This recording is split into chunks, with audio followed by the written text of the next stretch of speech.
Hi అండి, ఎలా ఉన్నారు? మన మిత్రులు కామెంట్ బాక్స్లో ఒకరైతే కామెంట్ చేశారు. ఏంటంటే గతంలో డబ్ల్యూడబ్ల్యూఎంఏ మీద హెచ్డి ఛానల్ బాగానే వచ్చాయట, ఇప్పుడు హెచ్డి ఛానల్స్ సరిగ్గా రాలేదని చెప్పి మనకి కామెంట్ అయితే పెట్టారు. దానికి ఏదైనా సొల్యూషన్ చెప్పమని అన్నారు. మనకి తెలిసిన కాడికి ఈరోజు సొల్యూషన్ అయితే తెలియజేయడానికి ట్రై చేద్దాం. మనం డబ్ల్యూడిఎం నుంచి వెళ్ళే సిగ్నల్ హెచ్డి ఛానల్స్ రాలేదు అంటే రెండే కారణాలు ఉంటాయండి.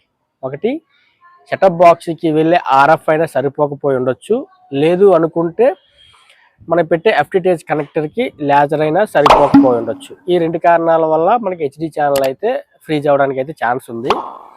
కనుక మనం ఏం చేయాలంటే, ఫస్ట్ మీరు సెటప్ బాక్స్కి ఎంత లేజర్ అయితే ఇచ్చారో ఆ లేజర్ ఒకసారి సెటప్ బాక్స్కి కరెక్ట్గా వెళ్తుందా, గతంలో ఇచ్చిన లేజర్ ఇప్పుడు కరెక్ట్గా వెళ్తుందా, లేదంటే లేజర్ తగ్గిందా, అది ఒకసారి చెక్ చేయండి.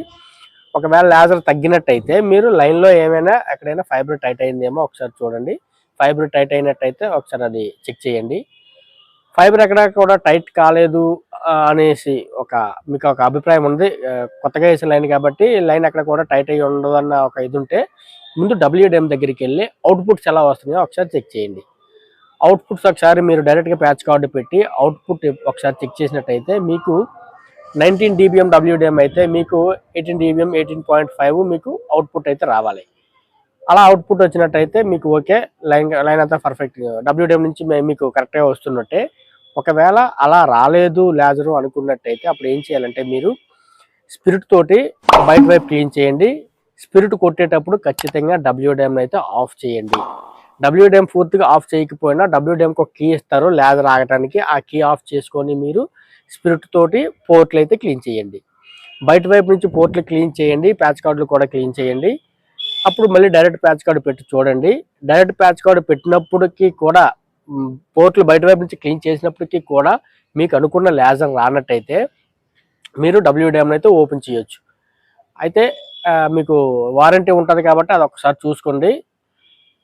ఓపెన్ చేసి బయట వైపు నుంచి మనం ఎలా అయితే ప్యాచ్ కార్డులు పెడతామో లోపల వైపు నుంచి కూడా సేమ్ అదే మాదిరిగా ప్యాచ్ కార్డ్స్ లా ఉంటాయి. అవి కూడా మనం క్లీన్ చేసుకోవాలి. అవి కూడా క్లీన్ చేసుకుంటే మనకి లేజర్ వచ్చేస్తుంది. అప్పటికి లేజర్ రాకపోతే మనకి ఏదో డబ్ల్యూడిఎంలో కంప్లైంట్ ఉన్నట్టు మనం ఒకసారి కన్ఫర్మ్ చేసుకోవాలి. ఇంతవరకు ఓకే, ఇది పర్ఫెక్ట్గా ఉంది, లైన్ కూడా కరెక్ట్గా ఉంది, అయినా సరే మాకు హెచ్డి ఛానల్ ఫ్రీజ్ అవుతున్నాయి అనిపిస్తే, మీరు లేజర్ అయితే ఎంత వస్తుందో మరి మాకు తెలియలేదు కాబట్టి మీరు ఒకవేళ లేజర్ తక్కువ వస్తున్నట్టయితే ఫెయిల్డర్ కంపెనీ నుంచి -15లో కూడా ప్రోగ్రామ్ వచ్చే విధంగా ఫెయిల్డర్ కంపెనీ బాగున్నాయి ఎఫ్టిటిహెచ్ కనెక్టర్స్, అవి మేము వాడాము పర్సనల్గా, వాటి క్వాలిటీ అయితే బాగుంది, అవి ఒకసారి ట్రై చేయండి. లేదు కనెక్టర్లు మంచివే వాడాము అన్న అభిప్రాయం మీకు ఉన్నట్టయితే ఒకసారి మీకు డబ్ల్యూడిఎంకి మీరు ఇచ్చి ఇన్పుట్ కానీ ఏమైనా తగ్గిందా, లేజర్ తగ్గిందా అన్నది ఒక్కసారి మీరు చెక్ చేయండి. ఇన్పుట్ లేజర్ తగ్గినట్టయితే అది ఒకసారి రెక్టిఫై చేయండి.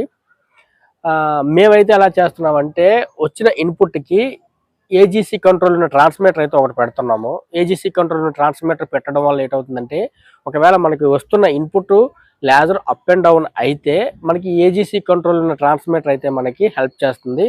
దానివల్ల లేజర్ తగ్గినా మనకైతే లైన్లో ప్రోగ్రామ్ అయితే డిస్టర్బెన్స్ అయితే రావట్లేదు. కొంతమంది అలా కాకుండా డైరెక్ట్గానే మనకి ఎంఎస్ నుంచి వచ్చిన సిగ్నల్ డైరెక్ట్గా ట్రాన్స్మిటర్ అది డబ్ల్యూడిఎంకి ఇస్తున్నారు. డబ్ల్యూడిఎంకి ఇవ్వడం వల్ల ఎక్కడైనా సరే లైన్ టైట్ అయినట్టయితే అలాంటప్పుడు వీళ్ళకైతే కాస్త ఇబ్బంది అయితే జరుగుతుంది.